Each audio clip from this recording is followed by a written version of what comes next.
Welcome to the Content Amplification Podcast, where you will gain insight into real-life tactical and strategic elements to help you scale and grow your business. Now, let's get started with today's episode. Hey everyone, welcome to episode number 4 of the Amplify Your Content podcast. As always, I'm your host, Sean Why Not. Last episode, I talked to you about how to come up with different content ideas. Brainstorming exercise that I gave you, and hopefully you did that. If you didn't check that episode, this is the first one, go back to episode number 3 and listen to that. And while you're already doing that, you might as well start at episode number 1 and work through the series, because you're really going to set yourself up for being able to create better content, being able to come up with ideas to curate that content. And then as we progress through different episodes, we'll be talking about very niche tactics that you're going to be able to use in your business, in your practice, and even in your life if you're listening to this as a personal brand. So today I want to talk about the different types of content or modalities that are out there. Now, if you went and did a Google search, as I did, to see what is the internet giving us for these type of content ideas. So I did a simple search for types of content, very simple, and a couple different posts came up. And as you'll see as we go through this episode, I have some concerns with the way that they have segmented what they consider different types of contents or modalities. So like I said in the previous episode, when you start to get into content marketing and start to develop new content to reach your ideal avatar, your ideal customer, you're going to really want to start with something that you're most comfortable with. Now, when I talk about modalities, what I'm talking about is, writing. So that could be blogs or different ones that we're going to talk about in a moment, video, audio, or in person, right? Really, those are our 4 different areas that we're probably the most comfortable with.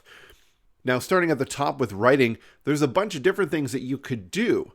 I mean, you could write blog posts, you could write white papers, you could write ebooks and all that. And I'm going to talk about all those different ones for you just in a second. But if you're comfortable with yourself on camera and being seen, then video is a great platform. It's one that's extremely engaging for the audience, and for multiple reasons. One is their use of time, right? It's much easier for somebody to press play on a video and watch and or just listen to you. And 2, they get to see you, they get to hear you, they become familiar with you. So it's a great platform for that. As opposed to reading, people are reading and they're hearing the voice that they want to hear in their head as they're reading.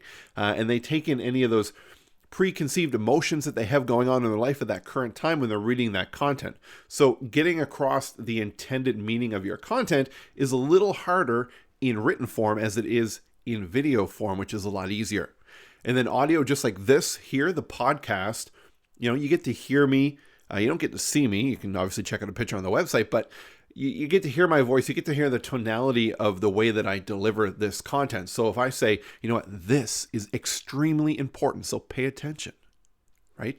That is a different meaning than, hey, this is important, so you better pay attention to it, right? So there's different inflections in your voice that you can get across to really, drive home that meaning of what you're going to talk about. And then we get into social posts and live events. Now, if you are in the financial services sector, you may be very well conditioned to what we call live events. And that could be seminars or workshops, or, I've got some money coaches that are doing like retreats, so multi-day events that are off-site. Those are live events. Now, the content that might lead up to promoting those and or prepping the attendees for those events could include any of the following that or any of the previous things we just talked about, like video, audio, all types of different content, right? Worksheets, workbooks, you name it. So what I want you to do is consider which ones that you want to even try, right? And consider which ones are in your wheelhouse. So let's go through these. And let's just talk briefly on all the different types. Now, when we look at written form. We're going to talk about that because it's the one that people are most common with. And you hear the term blog thrown out all the time. Do you have a blog? Do you write a blog? You should be blogging, all those type of things. Now, blog is a term that's been thrown around a lot. And it doesn't necessarily get narrowed down to an exact, definite schematic or outcome of what a blog should be or what it shouldn't be. In my opinion, a blog is what you want it to be, right? I've seen blogs that are 300 words, right? They're quick, they're concise. I've seen other blogs that are more in depth. I've seen blogs that are multimedia faceted, which means that, there's video elements in there, there's images, there's graphics, there's animations, right? A lot more time has gone into creating that blog content, which is great. It really connects to the audience. Myself, and I've self-proclaimed this before, that if I go to a blog and it's all text, I'm not as interested in it as if there's graphics and there's video elements in there. I feel more engaged with it.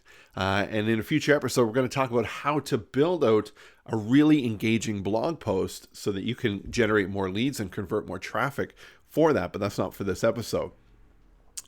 We've got things like case studies. So what a case study would be is you're taking, there's different types of case studies. There's case studies for your clients.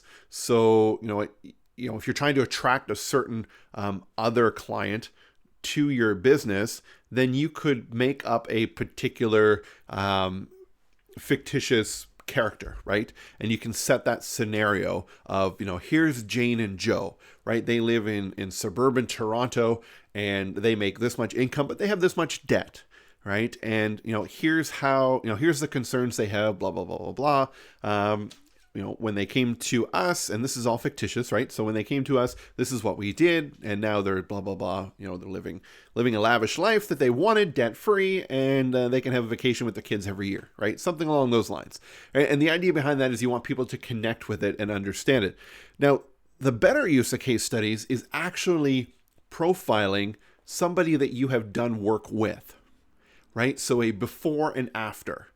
And a lot of times when I'm coaching people on getting things like testimonials, that's one of the biggest things, is not ask them, hey, can you give us a testimonial, and then just leave it up to them, right? Give some context. So if you're going to get an audio one or a video one, or even if you want them to write it or leave it on your Google page or on your Facebook page, say to them at least, hey, you know what? I'd love to get a testimonial from you, and here's what I'd like you to do. I'd love you to just give an idea of what life was like before working with us, and then what is life like now after you've been working with us. So now when they go into it, they know exactly what it is you're looking for, because that's kind of like a micro case study for somebody to read that, right? People want transformation in their life. They want to see what it's like to do work with you, not necessarily just in the process of working with you, but what are the outcomes, right? It's the what's in it for me that really hits home to people. So case studies are really good. They're a little longer, right? They're not just a testimonial. Maybe there's some images, there's some graphs and charts and all that kind of stuff. Setting the storyline for people, right? They're written more as a story. And then we got white papers. Now, if you've heard of the term white papers, then you're probably either, if you've never downloaded one, you're probably still wondering what it is. Very literal in its name, right? It's white. It has black text, right? Very similar to what you would consider writing a report in high school. No images, no graphics, just white paper, white document, black text, but you're teaching in that document. And there's no real limit to the size of it. It could be 2 pages, it could be 20 pages, right? But you're almost like taking a chapter of a book that you're going to write and writing it into a white paper into a specific topic. And then we got ebooks. Now, ebooks are, they've been extremely popular in the past. Now, the big thing that I want to keep you in mind for with an ebook is people will get a lot of initial excitement when you announce that you're releasing an ebook, right? They want it. But the issue is, if you don't have follow-up, you don't have hype, you're not providing additional content leading up to it, and then after launch when people download it, a lot of ebooks go unread, right? It's in that whole hoarding mentality that I want this because it's new, it's flashy, but then when I get it, there's no excitement anymore, right? There's no follow-up a lot of the time. So what is it for me to read it? And keeping in mind, a lot of times if you send an ebook, you'll send it in a PDF copy.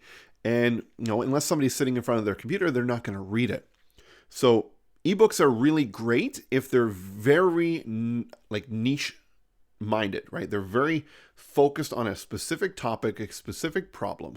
And I'm a big fan to make ebooks, very easy to read, very light, and have multiples of them. So if you wanted to put together a book that was 15 chapters, and every chapter was on a different topic or different pain point, it's probably a lot easier to take each of those and probably going to give you more runway and more longevity in your content to break that up to 15 different ebooks or 15 different micro white papers if you wanted to do that, if you didn't want to have the graphics in it. So being able to do that, also the benefit with that is if you've got a specific problem that a prospect or client has, you can send them that specific one, right? Versus sending them the whole ebook. Moving on from ebooks, we got things like infographics. Now, infographics are taking a process that somebody would go through, a journey, and turning it into a visual representation like a poster or a graphic, that will illustrate visually what it is that they're supposed to do, the journey they're supposed to go on. Very powerful, very great in supporting an existing process that you have. I'm working with a client in Western Canada right now who is in the estate planning world, and they have a process that clients go through. Now, prior to estate planning, or prior to them coming along, a lot of people have gone to lawyers and it's been complicated and things, but they tried to streamline the whole process and make it easy for people to see that, hey, working with us is different. So in order to do that, to get their process across, we help them develop an infographic that shows that entire journey. And now people can see where they're going to go when working with them. And it's been very effective in that matter. Things like checklists. Checklists are great on a stage 1 engagement. And by stage 1 engagement, what I mean is the very first engagement when you want to exchange something of value with someone, right? So opt-ins on websites, in your blog posts, people will engage with a stage 1 engagement. And from there, really, I have 3 different stages, and we'll talk about the different stages of engagement in a future episode. But in this, you don't want somebody to go to a blog post off of a social post that you do, and then they're reading through that, and then suddenly it's like, hey, sign up for my 1-hour webinar. That's a big commitment, right? That's a huge commitment for somebody to go from, hey, I'm just checking you out, to now you want me to commit an hour of my time to you. Not to say that you won't get some people, but the people that don't want to commit to that level, you're not going to get anything because there's nothing for them to get. So if it's a checklist that says, hey, here's a 10-step checklist to figure out where you are at right now, right, in whatever industry you're talking about, people will do that. People love to have a list. They love to feel that somebody's helping them organize or somebody's helping them give them answers. So checklists are extremely important. Now, I just want to touch back on the blog idea because we're talking about the writing formats here. I am a big fan of short blogs, right? Short blogs, 300 to 500 words, a lot of bullet points or 3 points, right? The 3 steps to this, the 5 steps to that, those type of things, because those are easy hooks for people to see coming through the social posts that you put out there. Or if somebody's looking for a problem and it comes up in a Google search with awesome SEO, then when somebody sees 3 steps, their brain is going to say, hey, that's an easy read. That's going to give me answers to what I want, right? Versus, hey, here's a blog post on everything you should consider when doing this, right? That's a lot, right? That's another big commitment. So that would be like a short form content. And then there's other sides of blog posts where you see what are called long form content. That's where you're taking it and building it out. And it's, sometimes, 3 to 5 to 10,000 words. And it's a really long blog post, but it's very in-depth. The key with that is it has to be broken up into different types of content. It can't just be 10,000 words of just text, right? Ain't nobody around that's going to have time to read all that, or even attention span to want to stay with that. So breaking it up, right? Using images, absolutely crucial. breaking it up into sections, absolutely crucial. Maybe even have a micro navigation at the top using different anchor links in your post so people can get to a certain point, and if they want to come back, they know they can click on the link and get to it and go that way. So long form content versus short form content. Now let's flip the gears here and let's talk about video.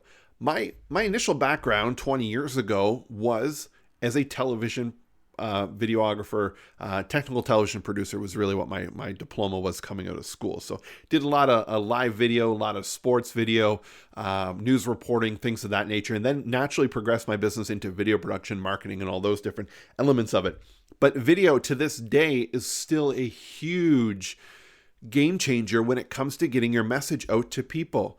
And you're seeing it a lot more prevalent in even how people are engaging in emails. Being able to send personalized one-off emails with different plugins in your Gmail or in your Office 365 is becoming more mainstream versus typing out replies. People are getting so conditioned to video, and they absolutely love video. YouTube, huge platform, a great opportunity for you. If you don't have a YouTube channel, get one today. When you're done listening to this, go and get a YouTube channel. And even if you're not putting content on it right now, go and do it, because if you go and start something like that and you make that commitment, right, you're already starting that ball moving forward. That momentum is starting with it. But even putting out a video, you shoot it on your phone, throw it up there, it'll start to get found and you'll start to generate some momentum.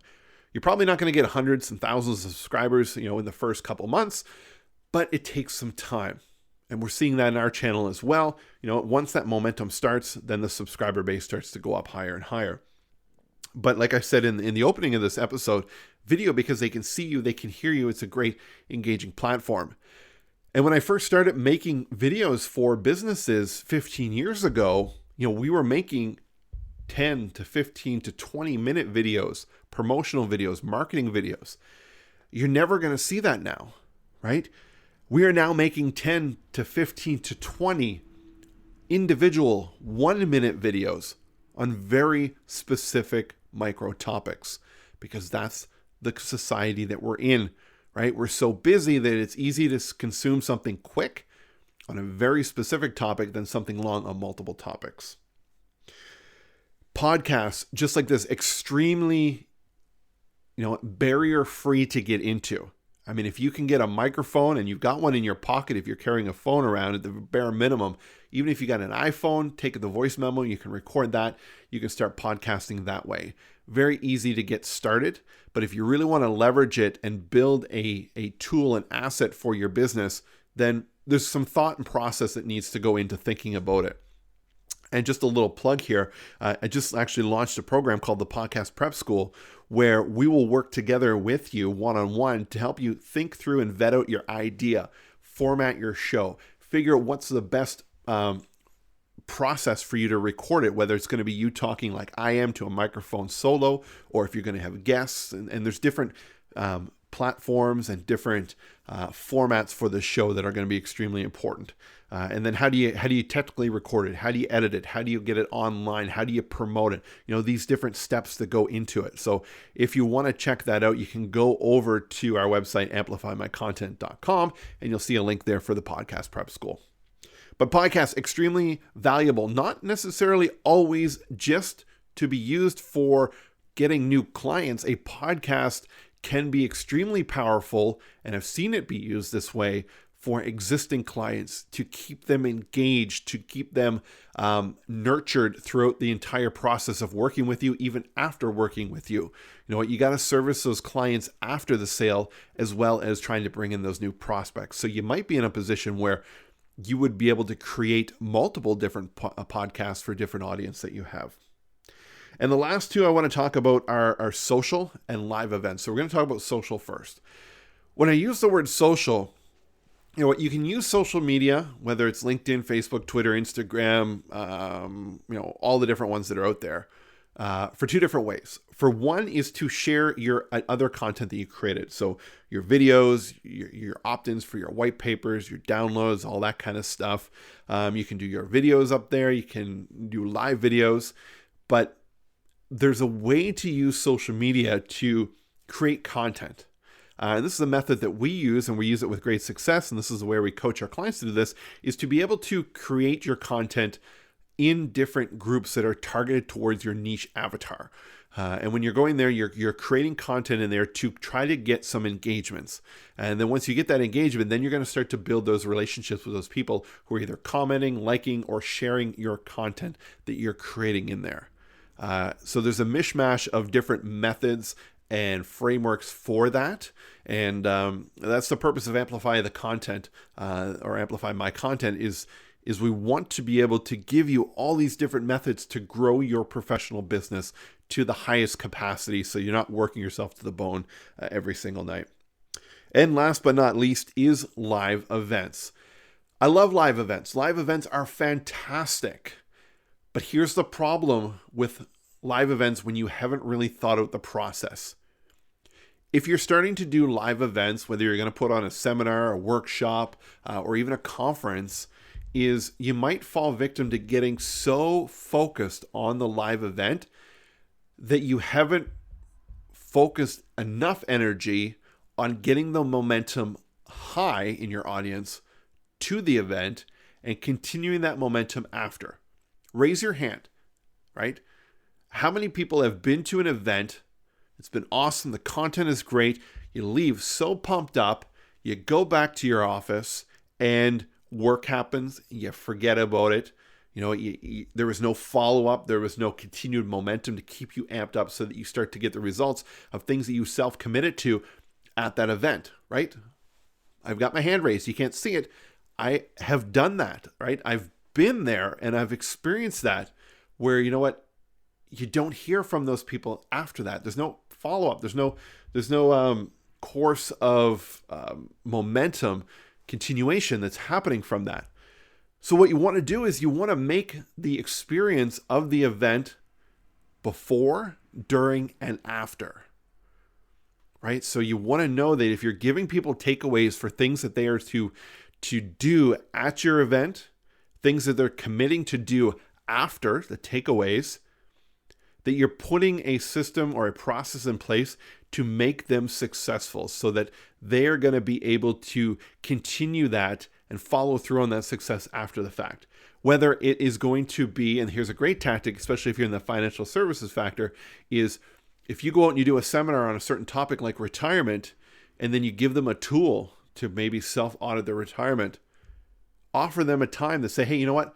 I'd like to book an hour with you to review this process to make sure that you've covered all your bases, right? Now you're getting in touch with them after the fact. There's a reason for that follow-up. There's a reason for that call, right? And you're going to help them through that process. And like I said, when you help people and they need help later on, or they need help at that moment, they're going to think of the person that helped them, not the person that's trying to sell to them. And if you can get your prospect to ask you to help them, you're golden. You've won the battle right there. So just to recap, we talked about the different types of content modalities: video, audio, written, text, and live events and all that kind of stuff. We talked about the different types of written content and elements that are there. Hopefully you've taken some mental notes. If not, and you wanted to go back and listen to the episode, I'm not going to stop you. Actually, I would recommend that you do that. Write down a notepad if this is new content for you. But figure out, what elements would you like to create? Are you open to doing the video? Are you open to doing a podcast? Do you want to write? Can you write? Are you okay with writing? Right? I never would want you to do something that you absolutely despise. Right? If you think you're going to be good on video and you're excited about the idea, that's all you need. Whether you're good out of the gate doesn't matter, right? People can see when you're trying. And the worst thing that you could actually do is shoot a couple of videos, watch them back, and be heavily critical of yourself. So when I'm coaching people to do on video appearances, what I tell them is do the first 3 videos for no one, right? Shoot the videos and get rid of them, right? Just get into that method of creating that content, right? The idea of hitting record, starting the video, right? Going through the process, and then throw them away. Unless you feel they're awesome and you want to use them. But if you're still kind of on that fence of, I don't know if I'm any good at this, you want to get rid of them, right? Don't even look at them because you're going to be super critical and it's going to halt your progression moving forward. And one last tip that I forgot to talk about in here that I'm going to throw in there is if you want to write yourself a book, right? You feel that you have that value knowledge there. You want to do writing, but you really can't get it through your head to sit down and write an entire book. This is a tip I got at a conference about 10 years ago. I was at a booth on how to write your own book. And I said, you know what? I'd love to write my own book, but I don't have the time. I don't really know how to sit down and do it. They gave me this tip, and to this day, it's been phenomenal. I've written three different books on different marketing topics using this method. Is take yourself outside of your business, go to a coffee shop, go to a quiet place, but just remove yourself from your business. Open up your email, and then write an email to yourself, giving yourself advice on the topic. So let's say you've got 10 different topics you want to talk about, right, in your book. Write them all out.